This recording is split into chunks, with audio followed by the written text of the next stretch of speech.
Let me tell you a secret, a truth that feels almost illegal to say out loud. The most powerful people in the world, the ones who build empires from dust, they operate under a single, silent principle. It's not about being the smartest or the most talented. It's about a specific kind of focus that is so intense, it has to be practiced in absolute quiet. Grinding in silence is the strongest flex. Think about that. Most people brag about the work I might do. The strongest ones hide the work they actually do. You don't need applause. You don't need the pat on the back. The "you can do it" text message, the round of applause for simply showing up. You don't need validation from a world that is mostly distracted. You don't need people to understand the winding, lonely path you're on. In fact, you've learned that their understanding is often a trap. You're grinding in silence now, not out of shame, not out of secrecy, but for survival. Because people drain your energy. Critics kill your motivation before the idea has even taken its first breath. Not everyone deserves to hear your sacred plans. Talking, you've learned, ruins your momentum. And actions, my friend, will always speak better than any explanation you could ever muster. Silence is your strategy. Work is your language. And the results, when they finally come, will be your only reply. I told people I was gaming. It was the easiest lie. When they asked what I was doing up until 3 a.m., my eyes tired but my spirit buzzing, I just shrug and say, "Oh, you know, just playing some game." It was a shield, because the truth was too fragile, too precious to expose. The truth was, I was grinding my content. I was writing scripts until my fingers cramped. I was reading books on philosophy and psychology, underlining passages that felt like secret codes to the universe. I was learning English, not for a grade, but to sharpen my mind, to have better conversations with myself and with the world. I was editing thumbnails for hours, pixel by pixel, because that tiny image was a doorway to someone's attention. I was building my own world, brick by silent brick. And it's just easier to say gaming than to explain your dream to someone whose eyes will just glaze over. Their polite nod is a dismissal. Their "that's cool" is a wall. So you say gaming, and they leave you alone. And you can return to the sacred work of building your future. Explaining your dream is exhausting. It's a form of emotional labor that nobody pays you for. Most people don't want the details of your vision. They don't want to hear about the architecture of your ambition. They want the gossip. They want the headline. So when you make the mistake of opening up, when you try to paint the picture in your head for them, what happens? They judge. They measure your dream against their own limitations and find yours wanting. They doubt. Are you sure that's a good idea? They ask with a tone that suggests it's the worst idea they have ever heard. They criticize. They pick apart the one thing you were most proud of. They compare you. Well, my cousin tried that, and they poison your motivation with their well-intentioned but deadly skepticism. They project their own fear of failure, their own settledness, onto your canvas of possibility. And suddenly, explaining yourself becomes a battle. It's no longer a conversation, it's a defense.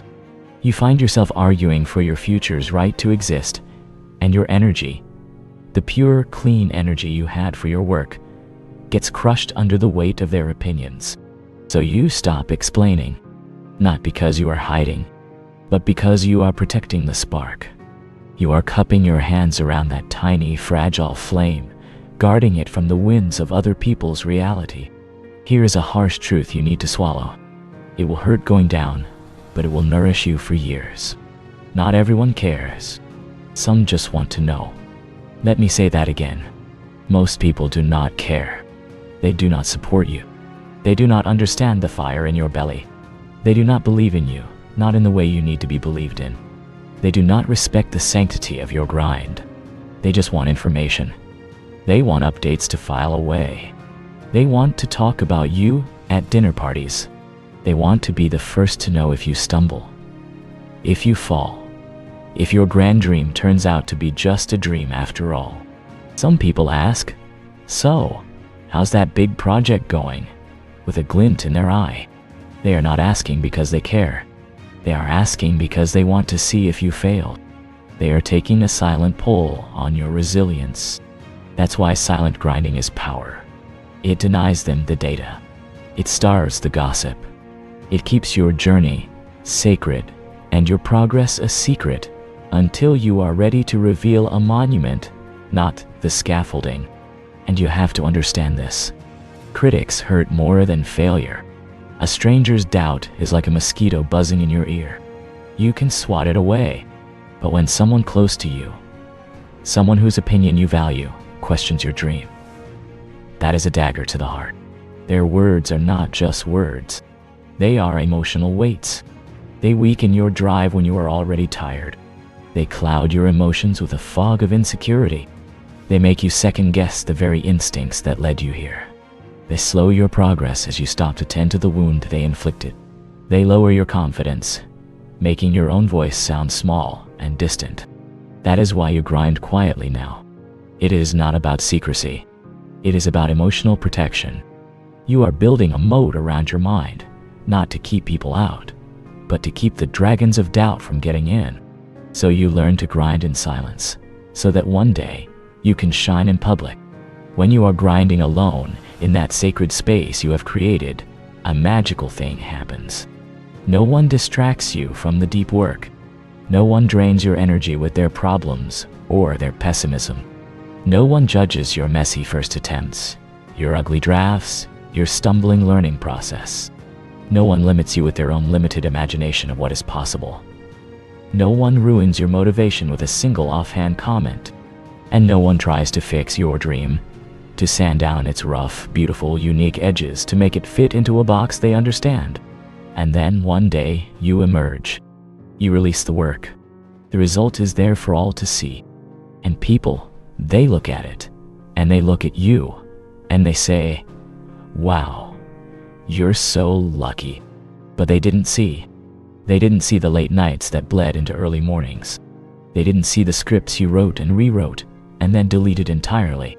They didn't see the failures that felt like endings. They didn't see the quiet suffering, the frustration when things wouldn't click, the sheer agony of learning something from zero.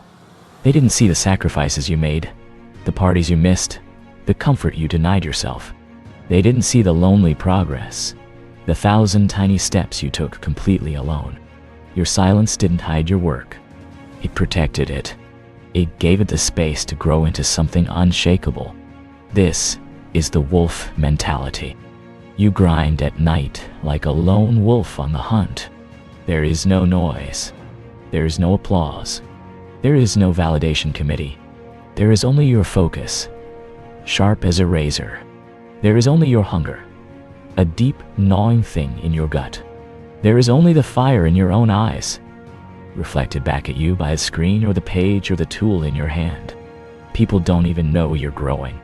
They think you're just gone, quiet, ditto say, and distant, maybe even lost. But when you return, you don't return with words. You return with strength. You return with proof.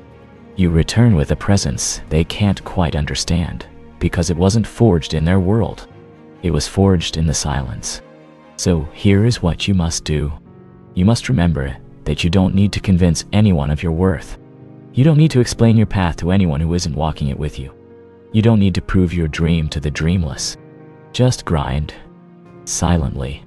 Let the work be so intense it feels dangerous to the mediocre. Be relentless in your pursuit. And then, one day, you will let your results make the noise. They will speak in a language everyone understands. They will be the only explanation you will ever need. So go on. Get back to work. The world is waiting, and it doesn't even know it yet.